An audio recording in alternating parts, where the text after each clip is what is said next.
OBC, SC અને ST વર્ગના ઉમેદવાર ભલે ગમે તેવા હોશિયાર હોય, લેખિત પરીક્ષામાં છપ્પર ફાડ માર્ક્સ લાવે, પરંતુ ઇન્ટરવ્યુમાં તો તેનો ખેલ ખતમ જ કરી નાખવાનો. જીપીએસસીમાં હાલ કંઈક આવું ચાલતું હોવાનો આરોપ લાગતા ખળભળાટ મચી ગયો છે. આઈપીએસ હસમુખ પટેલ, જે જીપીએસસીના ચેરમેન છે, એ જીપીએસસી દ્વારા એસસી, એસટી અને ઓબીસી ઉમેદવારો સાથે અન્યાય કરાઈ રહ્યાનો ગંભીર આરોપ લાગતા ખળભળાટ મચી ગયો છે. ખુદ ભાજપના જ પૂર્વ ધારાસભ્ય હરિભાઈ ચૌધરીએ આ બાબતે પત્ર લખીને મુખ્યમંત્રીનું ધ્યાન દોર્યું છે.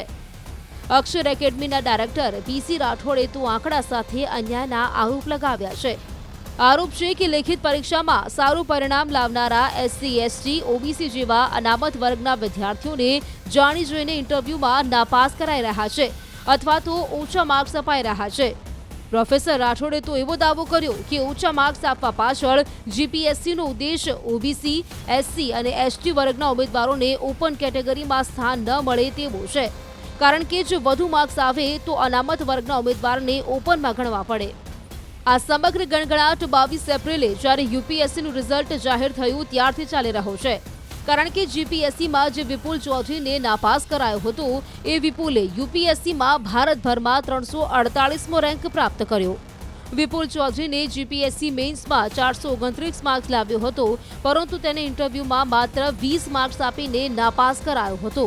આ જ કારણથી જીપીએસસી સામે સવાલો ઉઠી રહ્યા હતા, જેમાં હવે વધારે ઘી હુમાઈ રહ્યું છે.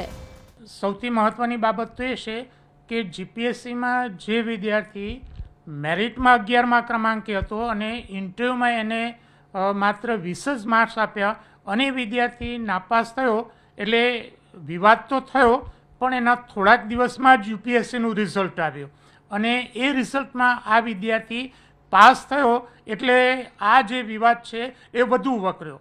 અને આ એક જ વિદ્યાર્થી નથી, એવા 4 વિદ્યાર્થી છે. એક ઓબીસીનો વિદ્યાર્થી છે, 2 એસસીના વિદ્યાર્થી છે અને એક જનરલ કેટેગરીનો વિદ્યાર્થી છે કે જેને જીપીએસસીએ નાપાસ કર્યા, પણ યુપીએસસીમાં એ વિદ્યાર્થીઓ પાસ થયા. એટલે મને એમ થયું કે આવું કેમ થયું છે, એટલે મેં આ જે રિઝલ્ટ છે 19/3/2025ના રોજ જાહેર થયું એનો ડિટેલમાં અભ્યાસ કર્યો અને અગાઉની જે પરીક્ષાઓ છે એ પરીક્ષાઓ વિશે મારી નજર રહે જ છે, કારણ કે હું છેલ્લા 22-23 વર્ષથી આ ફિલ્ડ સાથે જોડાયેલો છું અને જ્યારે મેં એનો અભ્યાસ કર્યો ત્યારે માત્ર આ વિગત નહીં, બીજી ઘણી બધી અનિયમિતતાઓ મારી સામે આવી છે. કેવા પ્રકારની અનિયમિતતાઓ સામે આવી છે, તમે જે સંશોધન કર્યું છે? હવે આ જે સંશોધન છે એને અભ્યાસ કરવા માટે મેં અગાઉની બીજી 5 પરીક્ષાના 3400 જે વિદ્યાર્થીઓ છે એ વિદ્યાર્થીઓના લેખિત માર્ક્સ અને એમના ઇન્ટરવ્યૂમાં આપેલા જે માર્ક્સ છે એનો સ્ટડી કર્યો. તો મને પહેલી અનિયમિતતા એ જોવા મળી કે અગાઉની જે પરીક્ષાઓ છે 3400 વિદ્યાર્થીઓની, તો એ પરીક્ષાઓમાં જે માર્ક્સનો તફાવત, સૌથી ઓછા અને સૌથી વધુ માર્ક્સનો તફાવત 50થી ક્યારેય વધારે રહ્યો નથી. જ્યારે આ જે ચર્ચામાં કે વિવાદમાં આવેલ જે રિઝલ્ટ છે એ પરીક્ષામાં સૌથી ઓછા માર્ક્સ 10 છે અને સૌથી હાઈએસ્ટ માર્ક એ 92 માર્ક છે, એટલે 82 માર્કનો આટલો મોટો તફાવત રહેલો છે. હવે સવાલ એ થાય છે કે જ્યારે ઇન્ટરવ્યૂ લેવાનું હોય ત્યારે નીચલી સર્કિટ અને ઉપલી સર્કિટ એ બંનેની વિશેષ કાળજી રાખવી પડે, તો જ વિદ્યાર્થીઓને ન્યાય થઈ શકે. યુપીએસસીમાં મોટે ભાગે આ સર્કિટને ધ્યાનમાં લેવામાં આવે છે. જે 275 માર્ક્સનું ઇન્ટરવ્યૂ થાય છે તો એમાં લગભગ 140થી 200ની વચ્ચે માર્ક્સ એ સામાન્ય રીતે એ રહે છે અને એટલા જ માટે આપણા જે 4 વિદ્યાર્થીઓ જીપીએસસીમાં નાપાસ થયા એ વિદ્યાર્થીઓ ત્યાં એ ઇન્ટરવ્યૂની પારદર્શક જે પદ્ધતિ છે એના લીધે પાસ થયા. એટલે આ મારું બીજું તારણ છે. આમ જોવા જઈએ સાહેબ, જીપીએસસીમાં એસસી, એસટી, ઓબીસી વિદ્યાર્થીઓ સાથે અન્યાય થઈ રહ્યો છે. આ પરિણામ જોતા એવું લાગી શકે, એવું કહી શકાય, કારણ કે તમે આખું રિસર્ચ કર્યું છે. હા, હવે એ પ્રશ્નનો જવાબ આપું એ પહેલાં એક બીજી અનિયમિતતા છે એ હું આપને પહેલાં જણાવી દઉં કે અગાઉની જે 3400 વિદ્યાર્થીઓ જે છે એ 3400 વિદ્યાર્થીઓના જે માર્ક્સને આધારે મેં સ્ટડી કર્યું, તો એ 3400માંથી માત્ર 11 વિદ્યાર્થીઓ એવા છે કે જેના માર્ક્સ 25 કે 25થી ઓછા છે. જ્યારે આ જે ચર્ચામાં રહેલ જે જીપીએસસીની જે પરીક્ષા છે એમાં 727 વિદ્યાર્થીઓમાંથી 136 વિદ્યાર્થીઓને 25 કે એનાથી ઓછા માર્ક્સ આપવામાં આવ્યા છે. એટલે આખું જે ચેન્જ કહી શકાય એ ચેન્જ કોઈ મેલાફાઇડ ઇન્ટેન્શન સાથે આપ્યો હોય એવું સ્પષ્ટ દેખાય છે. કારણ કે જીપીએસસીમાં જે વિદ્યાર્થી નાપાસ કર્યો અને એને 20 માર્ક્સ આપ્યા એ વિદ્યાર્થી પણ આનો ભોગ બન્યો જ છે 25માંથી ઓછા, અને યુપીએસસીમાં પાસ થયો. હવે તમારો જે સવાલ છે કે એસસી એસટી અને ઓબીસીના વિદ્યાર્થીઓને અન્યાય કઈ રીતે થાય છે તે. હવે આ જે અન્યાય કરવા પાછળનો જે મોટિવ કહી શકાય તો મોટિવ વિશે હું આપને જણાવું. કારણ કે કોઈ પણ ગુનો થતો હોય તો એનો ઈરાદો ઇન્ટેન્શન શું છે એ મહત્ત્વનો છે. આ ગોટાળા કરવા પાછળનો જે મુખ્ય જે કારણ જે મને આ પરીક્ષામાં જોવા મળ્યું છે તે એ છે કે એસસી એસટી અને ઓબીસી કેટેગરીના ઉમેદવારો જો જનરલ કેટેગરી કરતાં વધુ માર્ક્સ લાવે તો એમને ઓપનમાં લઈ જવા પડે. એટલે એમને ઓપનમાં જતાં રોકવા માટે અહીંયા જાણી જોઈને માર્ક્સ ઓછા આપ્યા છે. અને આમાં એક જાદુઈ આંકડો છે 463 માર્ક્સનો, કે જે ઈડબ્લ્યુએસના જે ઉમેદવારો છે એમને ઇન્ટરવ્યૂમાં વધુ માર્ક્સ આપવાથી 463 ઉપર ગયા. જ્યારે એસસી એસટી ઓબીસીના જે વિદ્યાર્થીઓ છે એમને જાણી જોઈને 463થી નીચે રાખવા માટે એમને માર્ક્સ ઓછા આપ્યા. હું તમને થોડુંક આંકડાકીય વિગત સાથે જણાવું કે લેખિતમાં 400થી વધુ માર્ક્સ લાવનાર જે ઓબીસીના 11 જે વિદ્યાર્થીઓ છે એ 11 વિદ્યાર્થીઓને 50થી ઓછા માર્ક્સ આપવામાં આવ્યા. જ્યારે સામે જે ઈડબ્લ્યુએસના જે વિદ્યાર્થીઓ છે એમાં 400થી ઓછા આવ્યા છે એવા 11 જે વિદ્યાર્થીઓ છે એ 11 વિદ્યાર્થીઓને 70થી વધારે માર્ક્સ આપવામાં આવ્યા. આખો આ તફાવત છે એ તમને સ્પષ્ટ દેખાશે, જેથી કરીને એને રોકી શકાય. સાહેબ, એવું કહી શકાય કે એસસી એસટી ઓબીસી અનુસંધાનની માનસિકતા જીપીએસસીની છે એવું આ પરિણામ જોતા લાગે છે? 100% લાગે છે. આ જોતા 100% આપણને એ લાગે છે. અને કારણ કે જે ઓપન કેટેગરીમાં, અને આ તો સુપ્રીમ કોર્ટનો ચુકાદો છે કે મેરિટમાં જો જનરલ કરતાં વધુ માર્ક્સ લાવે અનામત કેટેગરીનો અને અનામતનો કોઈ લાભ લીધો ન હોય તો એ ઓપન કેટેગરીમાં એ જાય.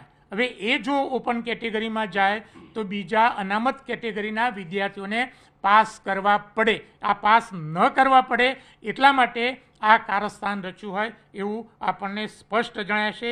આ એક જ પરીક્ષા, એના અગાઉની એક પરીક્ષા જેમાં હસમુખ પટેલ સાહેબ જ ઇન્ટરવ્યૂ લીધા છે એની પણ હું તમને સહેજ વિગત કરું કે 13/12/2024ના રોજ આદિજાતિ વિકાસ અધિકારીનું જે પરિણામ આવ્યું એમાં 1થી 16 મેરિટમાં આવનાર જે વિદ્યાર્થીઓ છે એ મેરિટમાં 16માં 13 વિદ્યાર્થીઓ છે એ 13 વિદ્યાર્થીઓ ઓબીસીના છે અને એ 13માંથી 10ને નાપાસ કર્યા છે જે મેરિટમાં આવ્યા છે. અને એમાં ચોથા નંબરે આવનાર એક ઠાકોર ઉમેદવાર છે એને પણ ઇન્ટરવ્યૂમાં 12.50 માર્ક્સ આપવાથી નાપાસ થયા છે. એટલે આ જાણી જોઈને અન્યાય કરવામાં આવતો હોય એવું મારું સ્પષ્ટ માનવું છે. કારણ કે હું છેક 2001થી આ બધી પરીક્ષાઓ સાથે જોડાયેલો છું. રિઝલ્ટ ઉપર એની મારી નજર રહે છે. વર્ષોથી આવું થતું હશે એવું લાગે છે તમને? આ તમે જે પ્રમાણે તારણ કાઢ્યું છે એના અંદર એટલે વર્ષોથી થતું હોય એવું બહુ નથી લાગતું. કારણ કે હસમુખ પટેલ આવ્યા પછી એનું પ્રમાણ વધ્યું છે એ હું સ્પષ્ટ માનું છું. એટલે સીધો આક્ષેપ એમની ઉપર છે. આંકડા બોલે છે. આમાં જે આંકડા છે એ આંકડા બોલે છે. અને આંકડા બોલતા હોય ત્યારે આપણે એને સ્વીકારવા રહ્યા. આ જે છે એનું રિઝલ્ટ શીટ મારી પાસે છે. બધાનો મેં ડિટેલમાં 1 અઠવાડિયું જેટલો એનો અભ્યાસ કર્યો છે. હવે આ જે ગોટાળા થાય છે એ માટેનું એક બીજું જે જવાબદાર પરિબળ એ છે કે જે ઇન્ટરવ્યૂની જે પેનલ છે એ પેનલમાં ઓબીસી કે એસટી વર્ગનો કોઈ પ્રતિનિધિ હોતો નથી. રિમેમ્બર, એટલે એના લીધે આ જે બાયસ છે એ બાયસ થતો હોય છે. બીજી વસ્તુ એ છે કે એમની જે માર્ક્સ આપવાની જે પદ્ધતિ છે તો એ પદ્ધતિ પણ વિચિત્ર કહી શકાય એવી પદ્ધતિ છે કે આપણે સ્કૂલોમાં કોલેજમાં સ્પર્ધા થાય તો 3-4 જે નિર્ણાયકો હોય એ માર્ક્સ આપે અને ટોટલ થાય સરાસરી કાઢવામાં આવે એ રીતના એનું રિઝલ્ટ આપવામાં આવે છે. અહીંયા તો ઇન્ટરવ્યૂ પછી ચર્ચા થાય કે આને કેટલા માર્ક્સ આપવા છે અને એમાંય પછી વજન તો ચેરમેનનું જ રહે, એ નક્કી કરે તે એમના જે સરાસરી માર્ક્સ. ખાલી ઇન્ટરવ્યુ તો એક ખાલી પદ્ધતિ હોય એની માટે રાખતા હોય છે એવું થાય. એક્ઝેક્ટલી. અને આના કરતાં વધારે ગોટાળા જે 50% ભારાંકનું જે ઇન્ટરવ્યૂ છે એમાં થાય છે, કારણ કે એમાં તો જે આખો મેરિટનો છેદ જ ઉડી જાય છે. લેખિત પરીક્ષામાં વિદ્યાર્થીઓ મહેનત કરે છે અને લેખિત પરીક્ષાના બળ ઉપર આવી જાય છે, પણ મૌખિક પરીક્ષાના કારણે વિદ્યાર્થીઓ પાછી પાની થાય છે, એવું તમારું કેવું? એક્ઝેક્ટલી. કોઈ બીજું ઉદાહરણ આપું કે થોડાક સમય પહેલાં ઔદ્યોગિક સુરક્ષા અને સ્વાસ્થ્ય અધિકારીનું રિઝલ્ટ આવ્યું તો એમાં મેરિટમાં જે પહેલા 2 નંબરે આવ્યા હતા એ બંને વિદ્યાર્થીઓ નાપાસ છે. આપની જાણ ખાતર જે વિદ્યાર્થીઓ લેખિતમાં મેરિટમાં પહેલા નંબરે 2 વિદ્યાર્થીઓ આવ્યા હતા એ બંને વિદ્યાર્થીઓ નાપાસ થયેલા છે. હું એમ નથી માનતો કે ઇરાદાપૂર્વક કર્યું હોય, પરંતુ થયું છે ને એને શું ગણવું એ લોકો જવાબ આપી શકે કેમ થયું.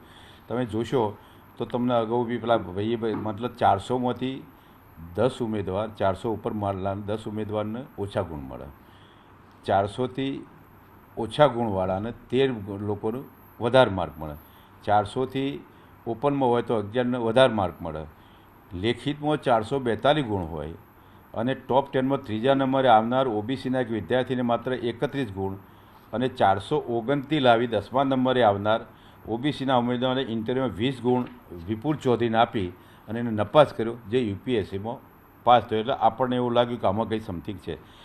લેખિતમાં ટોપ 10માં આવનાર ઓબીસીના 5 ઉમેદવારોને ઇન્ટરવ્યૂમાં 50થી ઓછા ગુણ મળે છે. લેખિતમાં ટોપ 10 આવનાર ઈડબ્લ્યુએસના એકને 70 અને બીજાને 75 અને એકને 65 માર્ક મળે છે. એનો અર્થ એવો થયો, હું તમને એક બીજો કોઠો બતાવી દઉં કે એની અંદર પરિસ્થિતિ શું થઈ જાય. તમને માનો કે આ પરિસ્થિતિ છે કે નાપાસ થયેલા 80ના ઉમેદવારના ગુણ એ લેખિતમાં 387થી 401 સુધી છે લેખિતમાં, જ્યારે એમને આપવામાં આવે છે માર્ક કેવા 35, 24, 35, 30, 25, 30, 32, 31, 24 માર્ક. એવી જ રીતે નાપાસ થયેલા ઓબીસીના ઉમેદવારોને 401થી 404થી 412 એમને લેખિતમાં માર્ક મેળવ્યા છે. એ લોકોનું 26, 25, 22, 35, 32, 20 અને આ જે ચૌધરી આવીને 20, 21, 33, 20, 21 તમે નાપાસ થયેલા ઉમેદવારોને આટલા માર્ક આપે. હવે પાસ થયેલા ઈડબ્લ્યુડીએસના ઉમેદવારોને જેને લેખિતમાં 400થી બધાના નીચે છે, 400થી બધાના નીચે હોવા છતાં એમને 87 100માંથી, 85 100માંથી, 82, 88, 70, 78, 90, 90 ને 70. હવે તમે જોશો 429માં 20 માર્ક આપે છે અને અહીંયા 786માં 90 માર્ક આપવામાં આવે છે. હવે આ સીધો આટલો ડિફરન્ટ હોય તો આપણે કોઈપણને બતાવીએ તો કોઈ પણ એમ ના કહી શકે કે આની અંદર કંઈ ના કંઈ રંધાયું ના હોય એવું હોઈ ના શકે. અને કંઈ ના કંઈક થયું છે, હકીકત છે. એસટી એસસી ઓબીસીના લોકોને આમાં નુકસાન થઈ રહ્યું છે. બીજું તમને કહું કે આજની તારીખમાં અહીંયા આ વખતે જે પરીક્ષા લેવાઈ એની અંદર 727 ઉમેદવારો હતા. કેટલા? 727. એ 727માંથી 137ને 25થી ઓછા માર્ક મળ્યા છે, જ્યારે આજ સુધીમાં 3400 ઇન્ટરવ્યૂ લેવાય. કેટલા? 3400. એ 3400 ઇન્ટરવ્યૂની અંદર ફક્ત 11 જણને 2500થી ઓછા માર્ક. એમાં 3 વખત તો બિલકુલ 25થી ઓછા માર્ક નથી, ફક્ત 2 વખત, 9 વખત, 2 વખત બાર. બાકી આ એવું શું થયું કે બધાને મગજ એવું થયું કે 727માંથી 137 25થી ઓછા માર્ક મળે એટલે આપણે થોડો ડાઉટ તો. આ યુવાને તમને રજૂઆત કરી હતી ખરા? રજૂઆત કરી, અમારી પાસે રજૂઆત. આના સિવાય બધા બધી રજૂઆત થાય. આજે ને ગઈકાલે તો એટલા બધા વોટ્સઅપ મારી પાસે આવ્યા કે અમને આમાં અન્યાય થયો, અમે બધું હજુ તમે અભ્યાસ કરી રહ્યા છે કેટલી જગ્યાએ આના સિવાય બધું જોઈએ. આજે એક તમને હું બીજું પાછળથી બતાવું. પછી ક્લાસ કેટેગરીની અંદર જીપીએસસીની અંદર 20 ગુણ આપે એટલે નપાસ થાય. તમે જોશો તો તમને અગાઉ કહું. આ ઉપરાંત જોગાણી ઉત્સવ સતીશ, જાદવ વિનીત હર્ષદભાઈ, જાદવ સાગર, આ બધા જીપીએસસીમાં નાપાસ કર્યા પણ યુપીએસસીમાં પાસ થયા. આ લોકો યુપીએસસીમાં પાસ થયા હકીકત છે. એટલે આ પરિસ્થિતિ જે થઈ છે એ હકીકત છે. હવે તમને મેં બીજું તમને કહ્યું કે 3400માંથી આ તમને બતાવ્યું કે 3400માંથી ફક્ત 11 જણ 25થી ઓછા અને બાકીના. હવે જે 25 કે તેથી ઓછા ગુણ હોય એ યુપીએસસીને 20 ગુણ તમે આપી દો અને પછી નપાસ કરો, એ કેવી હકીકત છે. હવે તમે અહીંયા જોશો તો તમે માનો કે પહેલાં જૂનો કોઠો જોશો તો જુઓ અગાઉ જે પરીક્ષાઓ લીધેલી છે એની અંદર તમે જોશો તો એક પણ 25થી ઓછો માર્ક નહીં. કેટલા જણનું ઇન્ટરવ્યૂ છે? 121. બીજા 488માં 9 જણને 25થી ઓછા માર્ક છે. બીજું એક ઇન્ટરવ્યૂ છે 681માં 2 જણને 25થી ઓછા. બીજું એક ઇન્ટરવ્યૂ 997 છેમાં એક પણ 25થી ઓછો નહીં. 971નું બીજું છે એમાં એક પણ 25થી ઓછો. જ્યારે આ જે ઇન્ટરવ્યૂ લેવા એમાં 727માંથી 136ને 25થી ઓછા માર્ક આપ્યા. આ કોઠો મને જે અધિકારીઓ અંદર સરકારી અધિકારીઓ બધું આપેલું છે એ કોઠો મને એના ઉપરથી કહી શકું. જીપીએસસી આ પ્રકારનો અન્યાય કરી રહ્યો છે SC ST OBC એવું માનવું છે? એવું સ્પષ્ટ માનવું છે. જીપીએસસી એમાં શું છે કે આ જે ST SC OBCના જે વિદ્યાર્થીઓ છે, વિદ્યાર્થી ભાઈ બહેન, આજે ગાંધીનગરમાં લોકો મહિને 5,000 રૂપિયા ખર્ચે છે. હવે એ પશુપાલકો, ખેતીવાડી, મજૂરી કામના લોકો હોય છે. હવે એમના મહિને 5,000 કરીને જો લેખિતમાં ઊંચા માર્ક આવે એટલે ખુશ થયા કે આપણે પાસ થઈ જઈશું, અને નાપાસ થાય તો એમના ફેમિલીની શું પરિસ્થિતિ થાય, એમની શું પરિસ્થિતિ થાય, એ આપણે ST SCમાંથી ઓપન આવે. બીજું તમને કહું કે ST SC OBC કે અપર કાસ્ટ આજની તારીખમાં દીકરીઓ એટલા હોશિયાર થઈ ગયો છે નવા જમાનાના ટેકનોલોજીના કારણે કે છેલ્લા ગામનો હોય કે કોઈ પણ કોમનો હોય, પણ આજની તારીખમાં દુનિયાના ટોપ લેવલમાં કોઈ પણ જગ્યાએ પહોંચવું હોય તે પહોંચી શકે છે. પછી નાત જાત હોતી નથી અથવા તો કયું ગામ હતું. આટલો એ પરિસ્થિતિ. આજે રાધનપુરનો છોકરો અમારે ત્યાં UPSCમાં પાસ થયો અમદાવાદ કરતો, બરાબર. એટલે હકીકત છે કે આ રીતે છોકરાઓ બધા હોશિયાર થઈ ગયા છે, બુદ્ધિશાળી પણ છે. દરેક સમાજના આપણે કોઈ સમાજ આમાં કોઈ સમાજનો આપણે માનો કે હસમુખભાઈ પટેલ છે તો હસમુખભાઈ પટેલે સારું કામ કર્યું છે પરીક્ષાની અંદર. આખા ગુજરાતના કંટ્રોલ અને ખુદ મુખ્યમંત્રી એમનો વખાણ કર્યા છે, એમાં ના નથી. પણ આની અંદર કંઈક ના કંઈક મુશ્કેલી થઈ છે. નંબર 1 અત્યારે હાલ 13/12/24 એમનો ઇન્ટરવ્યૂ લેવાયું આદિવાસી વિકાસ જાતિ અધિકારીનો.